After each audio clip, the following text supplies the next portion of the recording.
Hey guys, hello and welcome to Naveed for Speed. In today's video, I am going to be showing you the new Skoda Elroq. It's the smaller sibling to the Skoda Enyaq and it's built off the same platform, the Volkswagen MEB platform, except it's just packaged a bit smaller and it offers better value. Now I'll give you an example of something being smaller and offering better value. I own an iPhone 15 Pro. Now, I didn't go for the Pro Max, even though they have some similar features, because I wanted a smaller phone that I could just carry around in my pocket and it's a lot easier to use. And it's more affordable. It was cheaper than the Pro Max. And that is what we have here, a smaller car that offers better value, and it should be easier to park, it should be easier to maneuver, and it should be all around a fun car to drive around the city. Now in today's video, I'm going to be showing you around the exterior of the car, I'm going to be showing you around the interior of the car, and then I'm going to take it out on the road to see exactly what it feels like. But before I do that, let me quickly tell you about the different batteries that you get with this car, because you can get it with the entry-level 50, which comes with a 52 kilowatt-hour battery. That version produces 170 horsepower and can give you a range of up to 230 miles. 0 to 60 miles per hour is just 8.7 seconds in that version, and it can charge at up to 145 kilowatts. If you go for the mid-level 60 version, it produces 204 horsepower. It can do 0 to 60 in 7.7 seconds and a range of up to 250 miles. That can charge at 165 kilowatts. And then if you go for the largest battery, the 85, it does 0 to 60 in 6.4 seconds.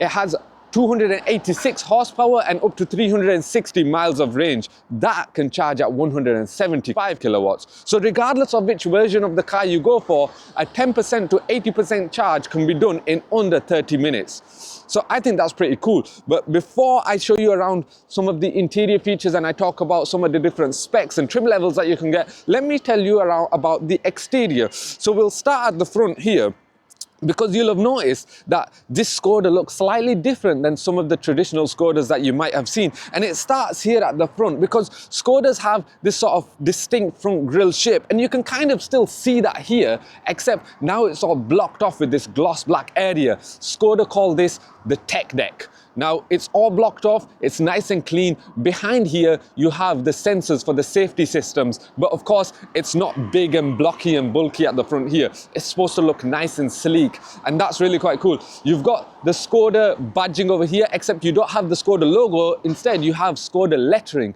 This is part of Skoda's new design language, which is called Modern Solid, and you'll see that sort of influence coming around to these LED headlights over here, this sort of sleek LED headlights. It gives the whole car a bit of a smoldering look. It looks pretty cool, I think. As we move towards the side of the car, let me show you these alloy wheels, because you've got 19-inch alloy wheels. The version of the car that I have here is the Edition version. Now, I'll tell you a little bit more about the different trim levels, but in terms of wheels, if you go for the entry-level SE version, you get 19-inch alloy wheels. If you go for the SEL, you get 19-inch alloy wheels. If you go for this Edition version, you get 19-inch alloy wheels, but in this different design. And then if you go for the Sportline version, you get 20-inch alloy wheels as standard. And you can add upgrades, you can upgrade them to 21 inches as well. So I think they look pretty cool, these sort of large wheels in this sort of more compact car.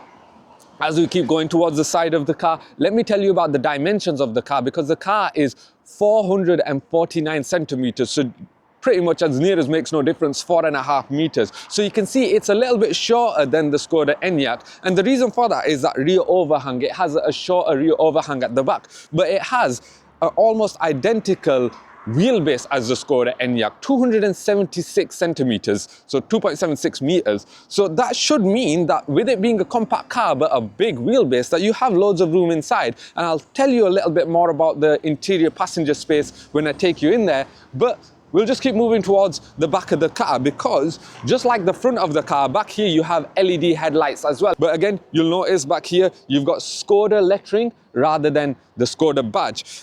And in the boot, let me open the boot for you.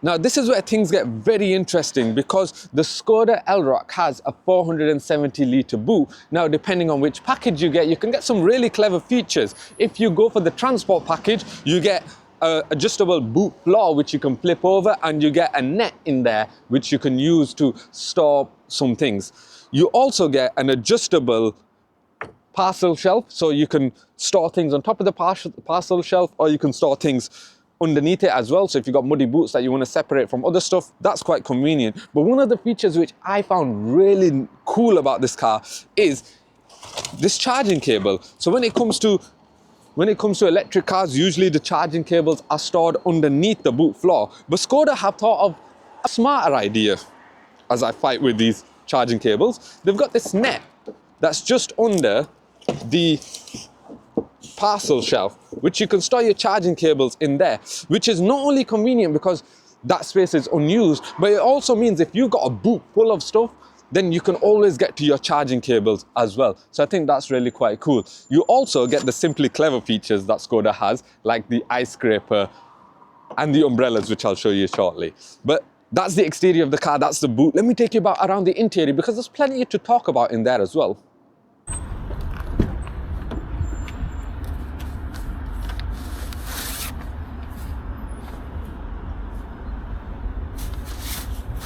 So let me show you around the interior of the Skoda Elroq, because depending on which version you get, the interior can be significantly different. The one that I have here is in the lodge design. So you can start with the loft design, which comes as standard in some of the different specs that you get. The loft design comes with anthracite grey interior materials. You get fabric seats. It's supposed to mimic a sort of fancy living room. Then you can upgrade to this. This is the lodge design. So you get this sort of two-tone fabric in there, and you also get these rather funky orange seat belts, which I think are pretty cool.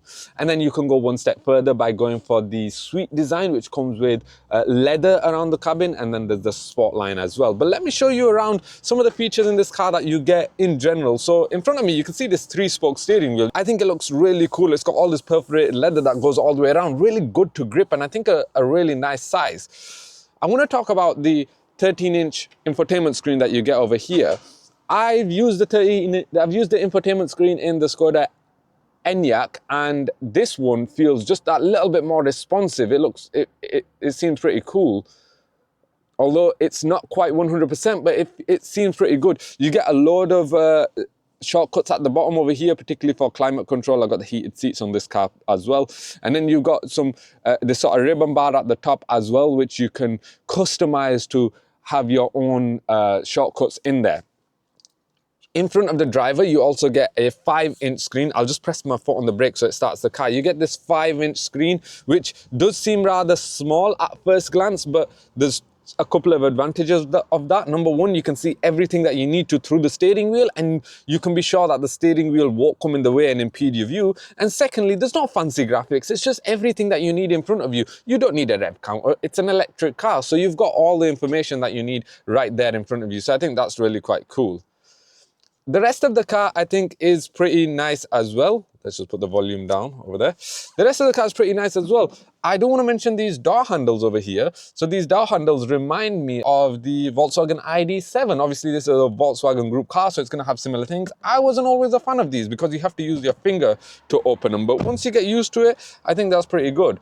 You get a load of, you know, soft squidgy material. You get some leather with the stitching in there. And as you come further to the bottom of the car, you'll get more plastics, but that's to be expected. This car offers great value. I'll tell you about the price later on in this video. But yeah, I think overall it seems like a really good place to be.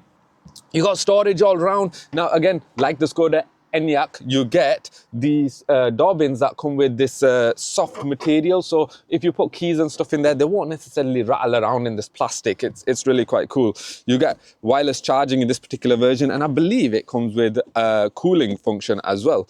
You get these cup holders in the middle, which you can take that out as well if you need to. More storage, all sorts of customizable storage with loads of different ways that you can use that.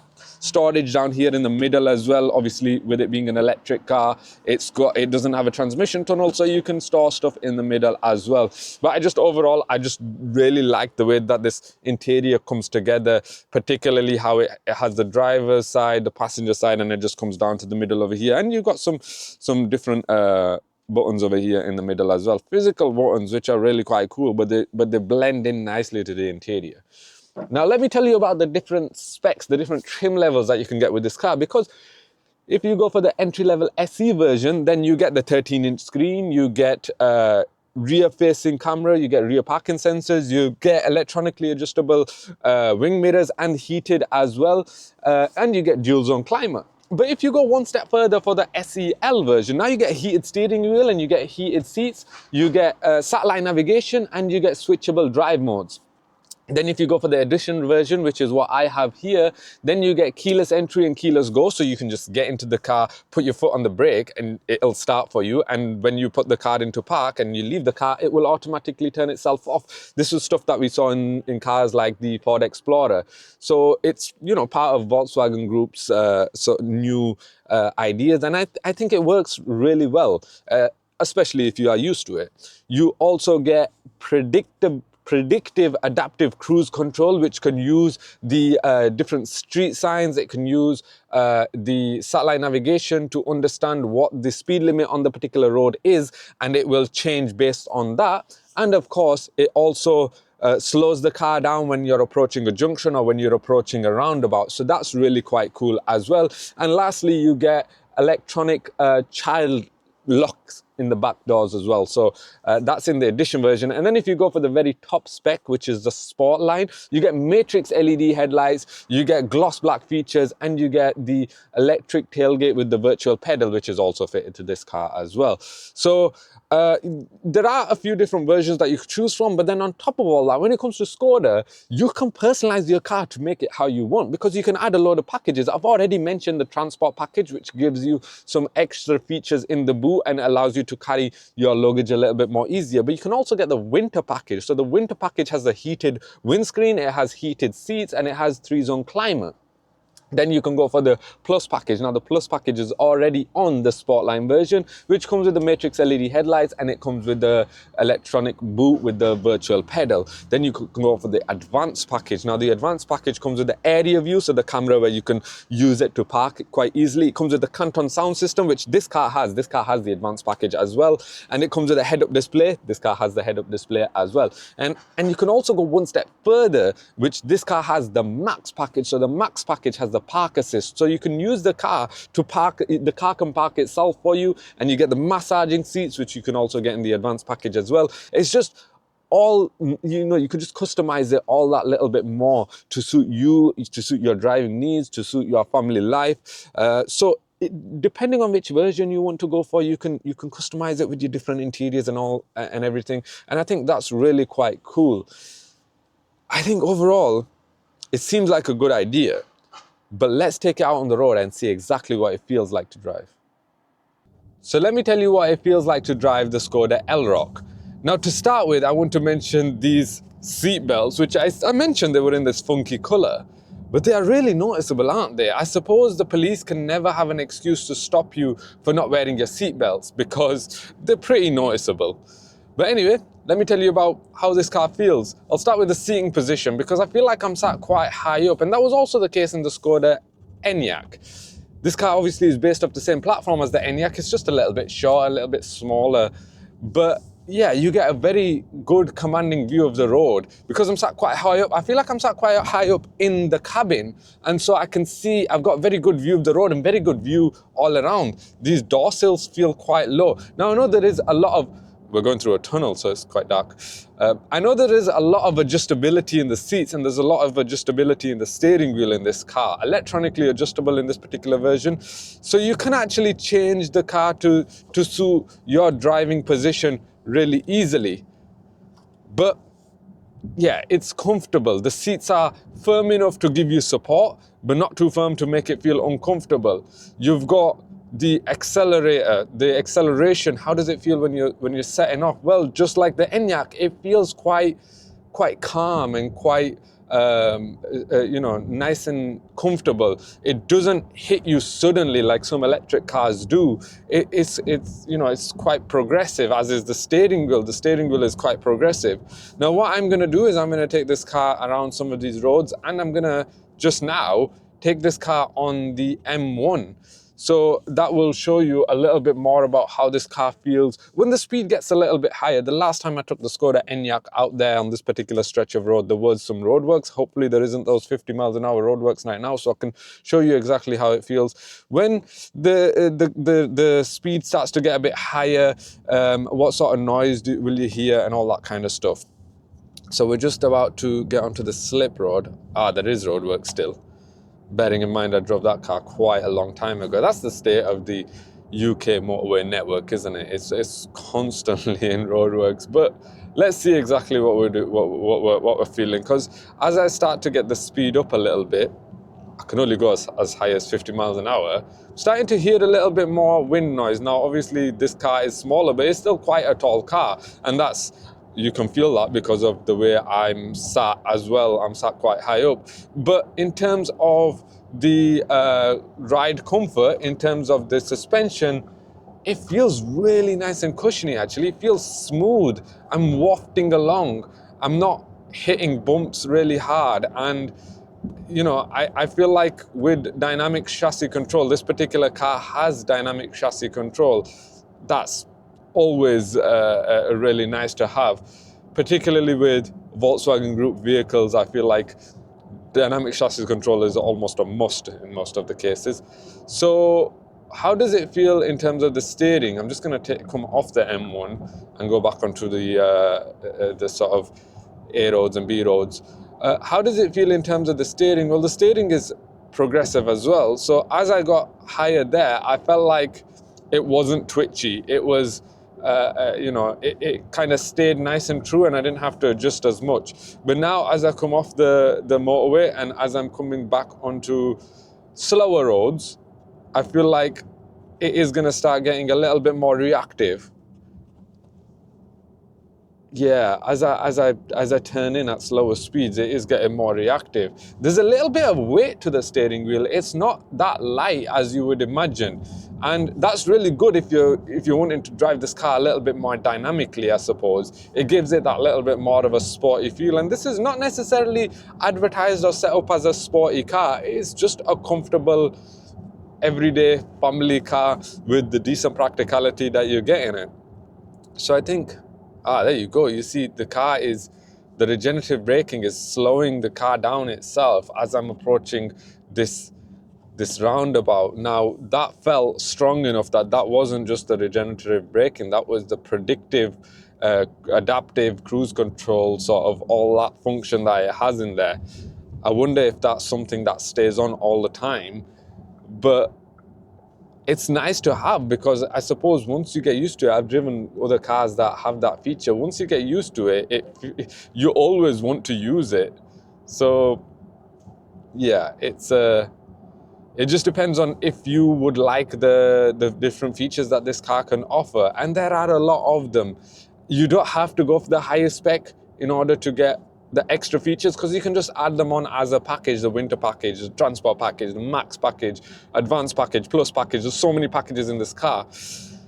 But let me talk about the price of this car, because this car is somewhat affordable. If you go for the entry-level SE trim, and you get that with you can only get that with the 50, then it starts at around £31,500. If you go for the SEL trim, you get that with the 60. That starts at just under £33,500. Then for the edition version with the 60, we're talking just under £34,500. And then if you go for the Sportline version with the 60, then we're talking around just under £37,500. If you go for the edition, which is what this car is, with the 85, then we're talking just over £38,500. And if you go for the Sportline with the 85, we're talking just over £41,500. And then you can add your optional extras on top of that, like your winter pack and your transport pack, which they range anywhere from £600 to £2,000, depending on which one you get. Now, there should be a 85X coming at some point later in the year, because of course that's what we have in the Skoda Enyaq, so that would be four-wheel drive. But all of these Skoda Elroqs so far that are offered here in the UK are rear-wheel drive, which to me, as I'm driving right now, I don't really feel any need to have that four-wheel drive at the moment, but maybe if I start to push the car a little bit more, maybe there's a need for it for different situations, different driving environments. But ultimately, I think Skodas are always the sort of the comfortable, sensible side of the Volkswagen group. They're always the ones where you know you're going to have a nice journey, on a long journey, on a nice swooping road like it is today, like this one we have here. Yeah, this is, I don't think there are many cars in this price range that are as comfortable. I am still yet to drive the Kia EV3, however, which is a competitor of this car. Again, that has really good practicality, loads of legroom inside the cabin, loads of luggage space like this car offers as well. So I wonder how this car compares to that car, but if that car's anything like this, then it'll be good. But yeah, genuine competitor. Anyway, I hope you enjoyed this video. I hope you learned something if you are interested in buying the Skoda Elroq. And if you are interested in buying the Skoda Elroq, then make sure to check out DM Keat, because this car was provided to me by DM Keat, and I want to thank them first and foremost. If you are a DM Keat customer and you're looking to buy this car and DM Keat might have sent you to watch this video, then I hope you've learned a little bit about this car, and I hope you enjoy your test drive of the car. But anyway, thank you very much for watching. Go check out the 7 locations with DM Keat. You got Leeds, Bradford, Huddersfield, Wakefield, Grimsby, York and Hull. But anyway, thank you very much for watching. I hope you enjoyed this video, and I hope to see you in the next video. Thank you and take care.